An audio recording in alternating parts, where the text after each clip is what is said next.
Hello and welcome to It's Not for Nothing, a podcast on untangling the mess of grief, faith, trauma, and hope after the death of a child. We are three Catholic mothers carrying the extraordinary cross of child loss.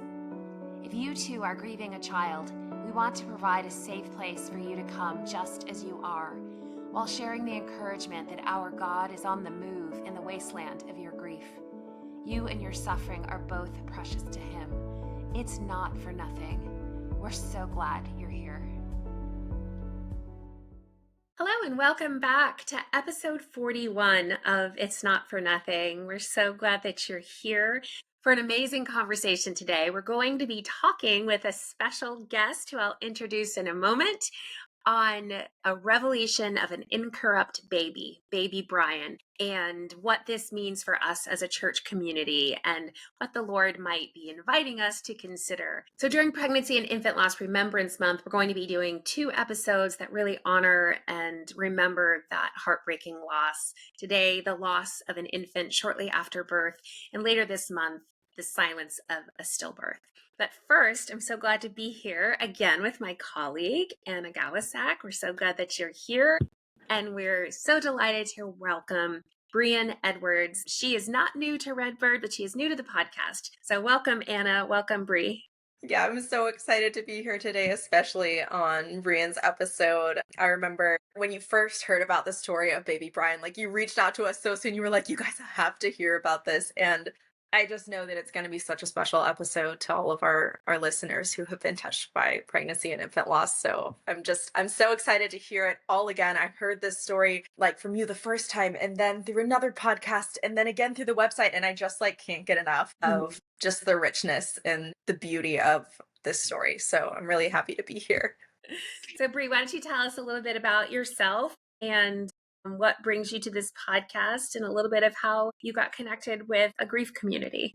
My name's Brianne Edwards. My connection to the grief community started almost 18 years ago. I have a little guy who died of SIDS while he was sleeping at daycare in 2008. And so after his death, God kind of led me into this journey of grief ministry, built just a small little nonprofit with a primary goal of bringing comfort and resources to other families who had experienced infant loss. And that has just kind of grown through the years. Also wrote a book that came out several years ago. And so it's just been a journey of accompanying other families, walking side by side as we're trying to navigate a life-changing loss. And Bri is being very modest. Her book, 1,000 Pounds, was an award-winning memoir and resource guide relating to infant loss and the journey through a crushing weight of grief. So I am just going to promote it because she's being humble enough not to. Please, if you haven't read 1,000 Pounds, you should get it. It's a beautiful, beautiful book. It is a hard book. I wrote it intentionally, diving into some of those deepest things that most people couldn't or wouldn't say. And it's the things that I needed to be able to go there when I was grieving, and I needed to understand that I wasn't alone in those things. And so I did. I went there when I wrote it. And the first part's hard, but I think one of my primary goals was bridging that. Sometimes you'd see the books that are written from that immediate place of loss and can connect with all the turmoil there. And then you'd see books written after that kind of post-traumatic growth and after people had found some peace with their loss.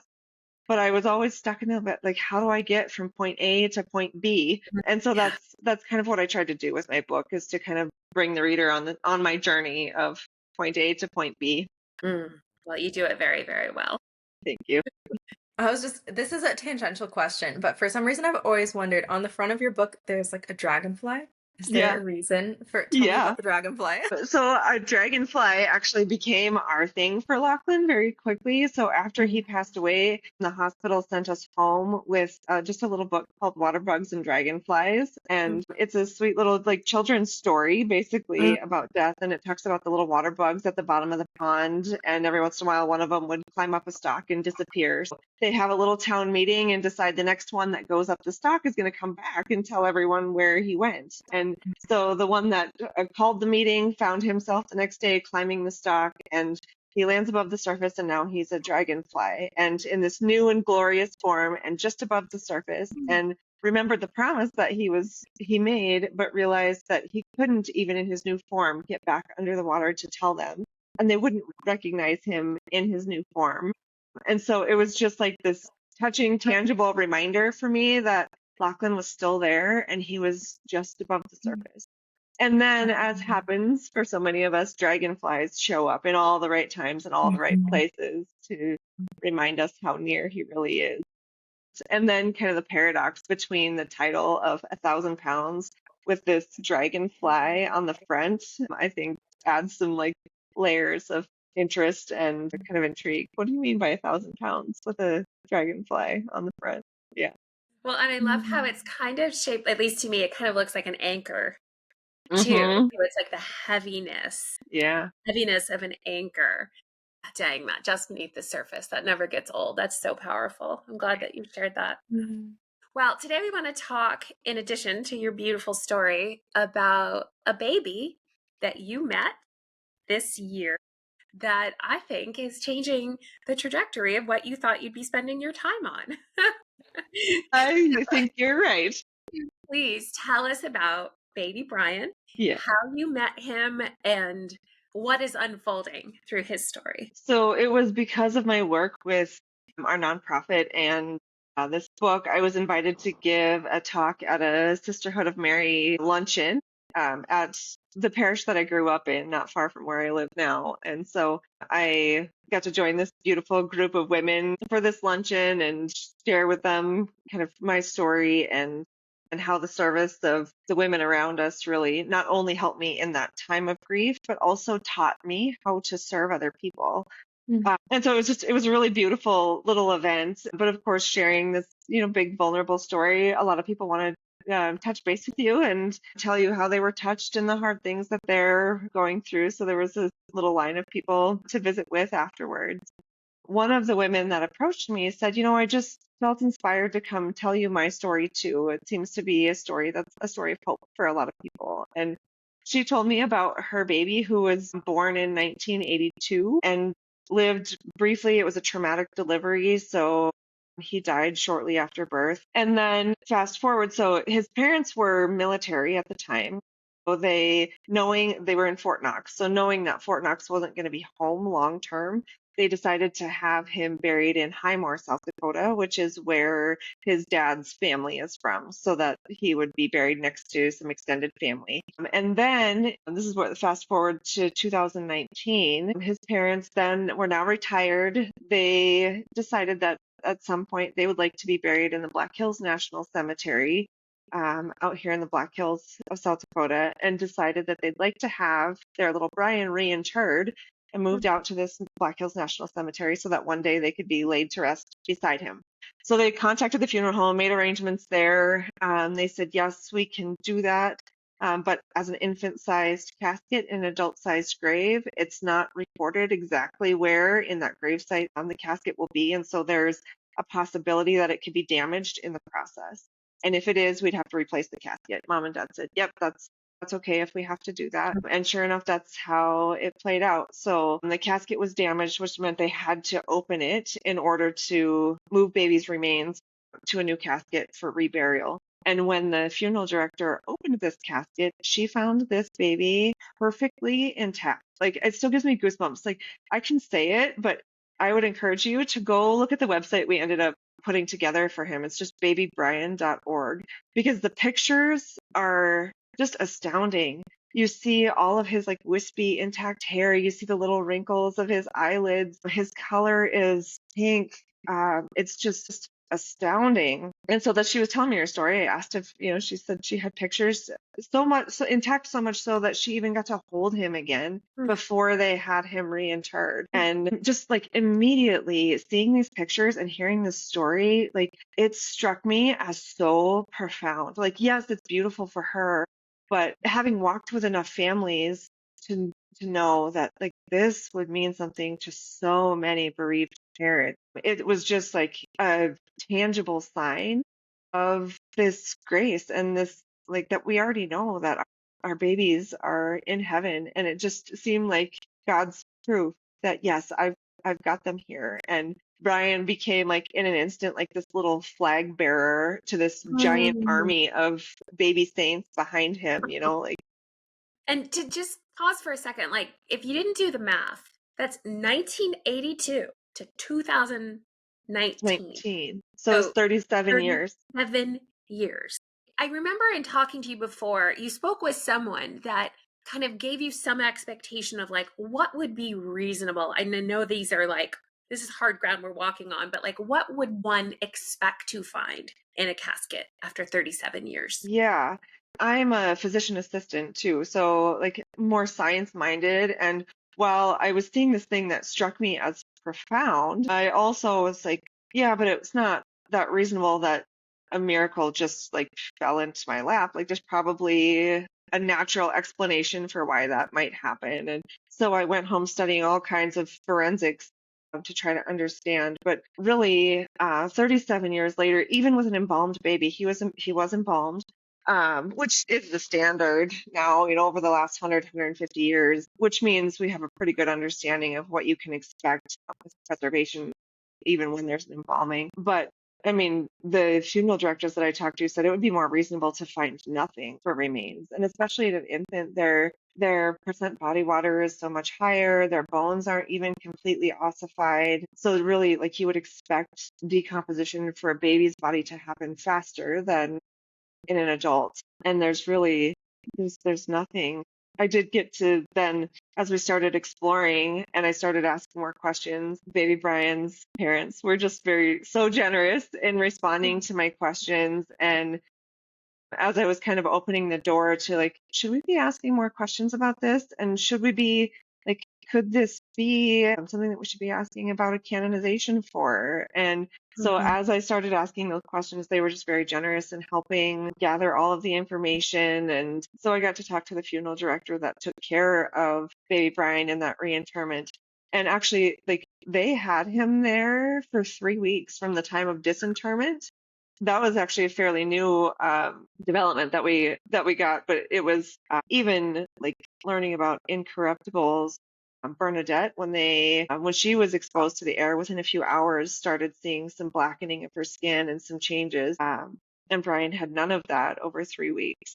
And the funeral director said there was, absolutely no odor whatsoever. Things like, I mean, skin should be so extremely fragile, and it wasn't. Like they were able to, some dirt fell on his clothing when the casket was broken. They were able to take his blanket off, take his gown off. They gently washed those and replaced them. Enough flexibility of his body to be able to do that. Just things that you would never expect in a Mm. million years. It was 5.5 years between when that happened and when I got to talk to her, and she remembered the details very vividly. And it's like, yeah, this is something that you would never expect to find and will stick with me very close for the whole rest of my life and my career. Yeah, and we definitely want to talk about the journey that you're embarking on now. But I also just, for this particular community and the men and women that are listening to us, like to just pause there and think about like my son's been gone 7 years. I know Locke's been gone much longer than that. And the thought of holding my baby again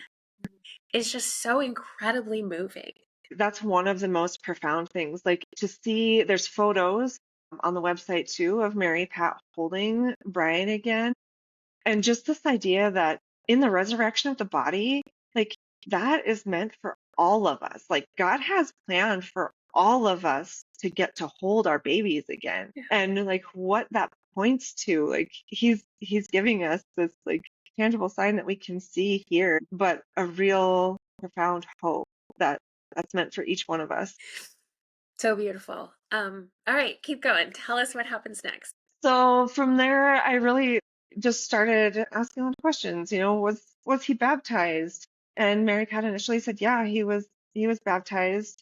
And then as I started asking questions to one of our canon lawyers, a priest and canon lawyer who's in the diocese, about could we consider this as a cause for canonization and what do I do with it? He encouraged me to, yeah, just gather the information and to be able to at least present it to the bishop. And so it was in that process, actually, Sean and Mary Pat, Brian's parents, reached out to try to get a hold of a baptismal certificate. They had never gotten one. and learned that there had not been one filed, which then kind of sent them in this journey of like they weren't actually there to witness the baptism. They were told that it had happened and just always believed that it had happened. But as far as the details of that, really didn't have any more information than that. And so there was a period of question as to whether he was actually baptized or not. And eventually, Mary Pat did find hospital nursing notes that indicated that a priest was called and he would have been baptized conditionally like 35 minutes after he was pronounced dead. In this process, kind of like bubbling up to the surface over and over again is this idea of baptism of desire and how that might be applied to infants. He's in this gray zone of parents clearly desired baptism for the baby and requested it. A conditional baptism, sometimes priests will offer those baptisms shortly after death under the argument that we don't really know when his soul leaves the body. And so the condition being like, if you are still able to receive this grace, then I baptize you in the name of the Father, and the Son, and the Holy Spirit. And so really at 35 minutes after death, it would just fall in this gray zone as to what counts officially and what doesn't. But by looking at these pictures, it sure looks like God thinks it counts. Amen. There's such heartbreak for families who, of course, desire baptism for their children.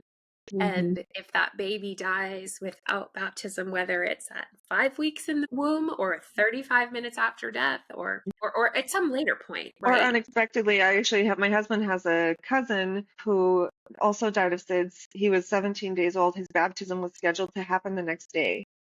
So, even those after birth where baptisms are scheduled, but babies die, unexpectedly. Yes. Yes. So the heartbreak that families go through, and we've all struggled with this. Any of us that have walked in grief ministry know and have met families. I mean, your own Ollie did not have the grace of baptism. And without an explicit theology or doctrine, there can be a great deal of confusion because we're left to draw our own conclusions, kind of understand the character and the nature of God. And there are priests that say a variety of different things as well. Can you say a little bit more about kind of your understanding of this idea of baptism and desire and what's already established or not established in the church? Yeah, it's been interesting how even my own understanding of that has developed. So I met Mary Pat the end of March, so it's really only been 6 months since I first learned this story. And I always understood that baptism of desire already covered our infants. I know of multiple priests that have reassured families of that. And then as the discussion has come up, I'm hearing, in other places that priests are telling families that their baby is being unbaptized, that there's no funeral rites for them, or they can't be buried in a Catholic cemetery because they were not baptized. And so the pastoral response is all over the place as far as just because it's undefined. Everybody's just trying to do their best, but right now the church encourages us to trust our babies to God's mercy. There was a theological commission in 2007 on the hope of salvation for unbaptized babies, which is a lovely document, but lumps kind of all of those babies into one category and doesn't really account for differences in babies that are born to families or conceived to families who ardently desire their baptism, have every intent to have these babies baptized. And so right now, it's just an open, entrusting them to God's mercy. Which feels very precarious, I would add. As a grieving parent, as Elizabeth noted, like I lost my baby in the womb and he was not baptized. And like that is just such a cross, I know, not only for me, but for so many families who didn't get to baptize their baby. It's like this vacillation back and forth all the time of like, Jesus says, let the children come to me. But then sometimes you're in the church and even well-meaning people, I've said it before, it feels like you get lawyered about your baby's salvation. Like it's very like, well, maybe you can kind of think about it under these conditions. And it's just infuriating as a grieving parent to feel like someone is making this very cold, objective argument about your precious child's salvation, your precious child who who I said to a friend, I said, my baby was the size of a blueberry, and I was curled up in the fetal position, wailing, begging God to save him. And I just can't fathom that that wasn't enough. Yeah. But then it's just the confusion, it's the gray space, and you're just left to kind of float in that. And that is just a battle from day to day. And that confusion that comes in too, and then when being encouraged to entrust these babies to God's mercy, which we know God's mercy is so big, but then at the same time being denied funeral rights, or there are funeral rights for an unbaptized baby, but there's a different right compared to a baby that is baptized. Right. Or in the places where people are being denied a burial in a Catholic cemetery. So you tell me to entrust my baby to God's mercy. Can't have my baby buried in this cemetery because they were not baptized. It's just like it's a mixed message that gets received. And then on the same, like it doesn't make sense, because if I can bring my living baby to baptism and they're accepted on the merit of my desire for them, why would my desire not apply to my baby who died before I could have them baptized? Mm-hmm. Right. Well, and I'm thinking about like the incredible strides that the church has made in our understanding and our ministering to families of suicide loss. Like the church has like made leaps and bounds. And I think, yes, you can still find pockets of people or priests or clergy that are not with it and are, saying something dumb about like if you die by suicide, you can't be buried in a Catholic cemetery. But I think for the large part, we've moved beyond that with a great understanding of God's mercy, which adds to the confusion and frustration for why that is not also coming along as quickly as it should be in this area of mercy. As I've been walking through this story with Brian, I think that primarily seems to be what God is revealing through his story and bringing about. So the next layers of that is, as this question about baptism of desire has continued to come up, this canon lawyer priest that I've been visiting with, he said, well, why don't you reach out to some Catholic universities and see what you can find for dissertations on the topic? And before I got that far, I started with a Google search and ran across this big giant book on baptism of desire and Christian salvation. And I was scared to pick it up, figuring it would be way above my level to be able to read and follow it. But I ended up coming across an article that referred to this book and talked about how, while the author he's fairly conservative in how he thinks we can apply baptism of desire for adults, he does conclude that he thinks that baptism of desire would be valid for these infants who are born to families who absolutely would have them baptized. And so the layers of providence here are just astounding to me. So I was still scared of this book, so I decided maybe I'll just reach out to the author and try to have a conversation about it first. And so I was using ChatGPT to help me find contact information for him. And as I did that, ChatGPT gives me the sacramental theologian, teaches sacramental theology at the Pontifical Gregorian University in Rome, and he spends his summers in Rapid City, which is my hometown, 10 minutes from my house. At first I didn't believe it. I was like, ChatGPT just probably knows where I live, and I don't know why it would lie to me about something like that, but and so I did a little more research, and sure enough, this priest who teaches in Rome spends his summers at a parish just a few minutes from my house. Wow. You can't make that up. I know. And interestingly, his book was published a year to the day before I met Mary Pat, which also just seemed like, that's an interesting coincidence. Yeah. So I was able to sit and meet with him and just have some discussions about how baby Brian's story and this theology that he's kind of revealed, I would say developed, but I feel like revealed is a better word for it, on how this baptism of desire might apply to infants. So that seems to be the primary direction God's leading this story right now. If we were able to have, like, in our lifetime, a doctrine from the church on baptism of desire. I mean, I think especially, the technological advances of the last 100 years, even, like, we know exactly when life begins. We know when a heart begins to beat. I mean, I get it when, a baby wasn't considered alive till the quickening, like 300 years ago or whatever. I get that. But now we can see into the womb. Like we have such understanding of the gifts of life and when it develops. It's gotta be influential. I got to have another conversation with a theologian who was talking about even a sacramental marriage as, in the sacrament of marriage, we're committing to bringing up our children in the faith. And so like that in itself being like an umbrella of protection for even the babies that are conceived that we might not know about. Mm. And just knowing that if that baby had grown long enough, if we had known about them, if they had been born, like, yes, our hearts desire the baptism of every one of our children. And like that was a beautiful thought to me too. I had never thought of that. That's Mhm. incredible. And to Elizabeth's point, like as you're sharing the story, there are just so many things that it just feels so undeniably the hand of God.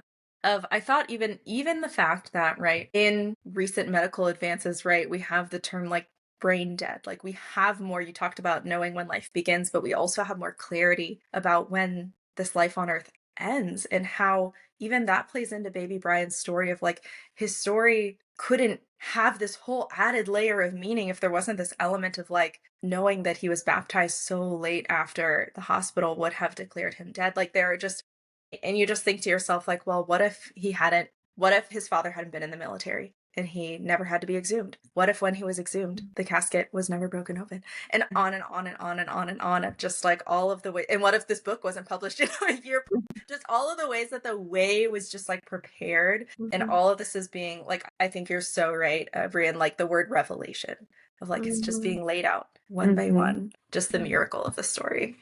Even the fact that, so it was 2019 when he was reinterred. And so his parents have known about it for that long. And even they were on our local Catholic radio station to tell their story just a few months after it happened. Why doesn't the whole world know about this?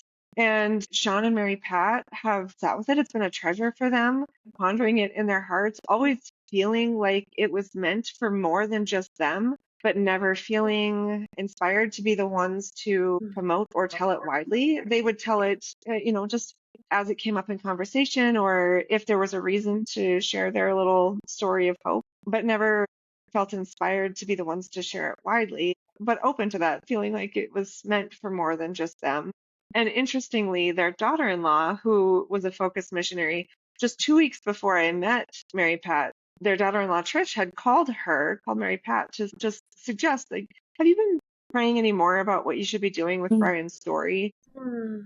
Which Mary Pat's response to that, she's like, it was just seemed kind of funny. Like it's been 5.5 years. Like, why is she bringing this up right now all of a sudden? But interesting timing there in that it came up again for them just before I was introduced to the story and inspired to want to share it more widely. And then waiting for Father Tony's book on baptism of desire, had this story been told before this book and the theology was laid out for us, we may have said that's beautiful for his parents, but we have a baby who is not validly baptized, and incorruptibility in itself is not proof of sanctity, and so maybe wouldn't have known what to do with it. Well, and we have the added layer that baby Brian is a pilgrim of hope in the Jubilee year of hope. I can't even get the words out. Right? It's like this Jubilee year of hope. That was actually another moment for me. I had actually kind of forgotten that was our year. And I was sitting in Mass just a couple of weeks after I learned of baby Brian's story, and our deacon in his homily said something about it being the Jubilee year of hope. I was like, what? Stop it. Wait a minute. And I mean, and so really that's as we have like put together a website for him, called him a pilgrim of hope. To me, even whether anything happens as far as doctrinal development, or whether we get to a point where we can ever like pursue a cause for him, either way, like this is a profound story of hope. Yes. And a story that's worth telling. And it's such an extraordinary source of comfort and awe, like the amount of awe people see in God's hand in this little tiny life, and his tenderness and his care for this baby, that it's just profound. So profound.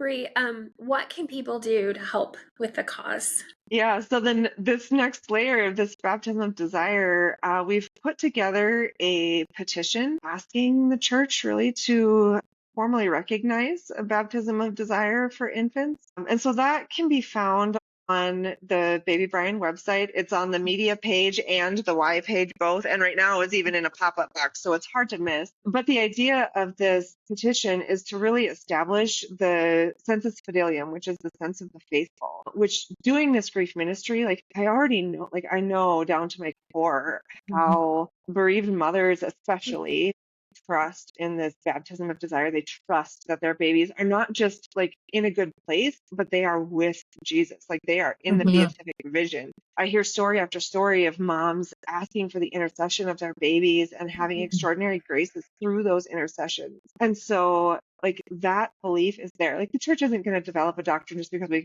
petition for it, but she does take into account that sense of the faithful in defining doctrine. And for things like even infant baptism. Infant baptism was practiced long before the church had defined it. It was the sense of the faithful, it was the practice of the faithful that helped kind of bring that to like a formal recognition. The canonization process in and of itself, like the church developed a canonization process to help guide this veneration of holy people that was already happening. Right. So I see it as kind of the same thing, but really we have to be able to find a way to show that objectively. And so that's the goal with the petition, is to be able to demonstrate objectively this sense of the faithful. And so signing that petition, and then not just signing it, but sharing it. You know, right now it's got a good start. I think we've got 300 and some signatures on there, which is a beautiful place to start. But I think really to establish this like widespread sense of the faithful, probably more along the lines of thousands upon thousands, would be more persuasive in really demonstrating what that sense of faithful is. So it's not only signing it, but sharing it with your prayer groups, with the other bereaved moms that you know. If you've had a priest that has told you that yes, baptism of desire for your baby is enough, bring it to them and ask them if they'd consider signing it too. All of those voices matter. You know, it's a place for us to come together really as one voice to proclaim this like hope and trust that we have and that we live with daily for these little babies of ours, to ask the church to give some clarity. Beautiful and powerful. So you can learn more about Baby Brian and sign and share the petition at his website. Could you just confirm that for us? Yeah, it's babybrian.org. And Brian is Brian. babybrian.org. And how can people get in touch with you and learn more about your book or your ministry? Yeah, so I've got a website for our nonprofit, which is lockslegacy.org. So it's LACHSLEGACY.org. Or there is a website specifically for the book, which is just 1000poundsbook.com. So you can learn more about those things in either of those places. Thank you so much. This is such a beautiful and meaningful conversation about these important topics. And we also cover topics relating to pregnancy and infant loss, and also specifically this struggle with unbaptized babies in episodes 7, 8, and 9 of the podcast. So if you want some more information or conversations in these areas, I invite you to head back to episodes 7, 8, and 9. And now we come to the end of our podcast where we like to share a little bit more personally. It's not for nothing. So what are any knots that might need some untangling in our lives right now, or a knot that is helping you hold your head above water? The knot I am holding on to day by day these days is just the daily rosary. Mary and the daily rosary. She's carrying me through it all, and she's such a good mom to all of us grieving parents especially. So that's been the knot carrying me through. What about you, Elizabeth? So we actually had, the day we're recording this, a new grandson born today. And there was a little bit of a gap between, he's 5 weeks early. He came a little bit emergently. And so there was this gap between getting the news that she was going in to when I finally saw a photo. And, you know, as a grieving mom, there's a lot of space where terrible things can happen to you. So I felt like I was going back and forth between holding on and feeling crushed and like being scared and hoping, but babies die, in this confusing, tangled place, and knowing we would walk deeply with her through a terrible thing. And thank you, Jesus, we don't have to. Baby Jack is here safely, beautifully. Mom and baby are doing well, but it just, stirred up a lot in me today. What about you, Bree?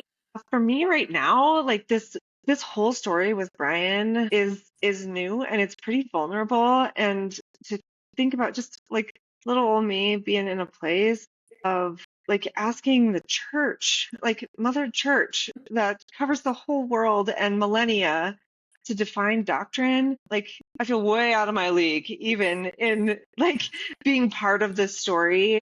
But God has been so generous with so many just like little graces, affirming step by step. And so like those have been my little knots just to hold on to. And I don't know where it's going to go and I don't know what's going to happen, but I can take that grace for the day and hold on to it, and encouragement from a bishop to say, hey, yeah, keep doing this. This is important work. To find the priest who writes the book comes and you can meet him in person because he's 10 minutes from your house.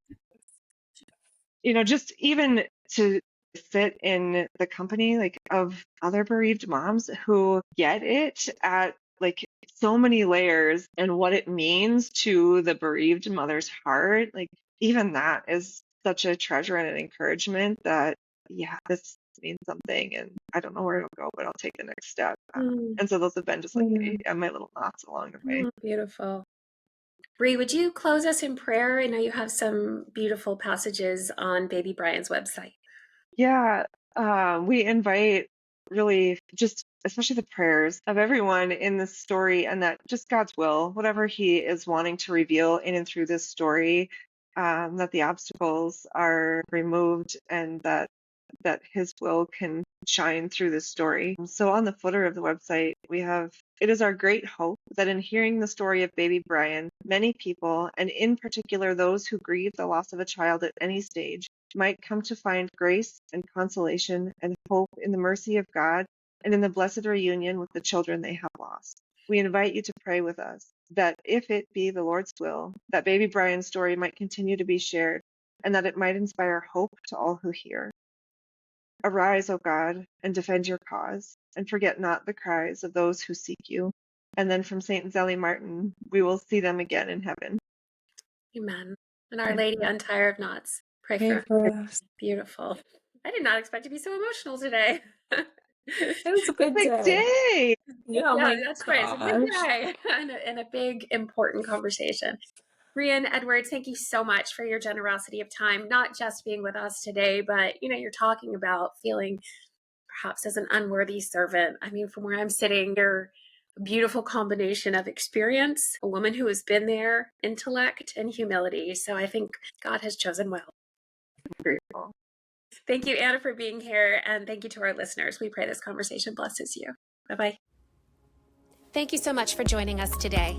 For more information on Redbird Ministries, visit www.redbird.love. That's LOVE.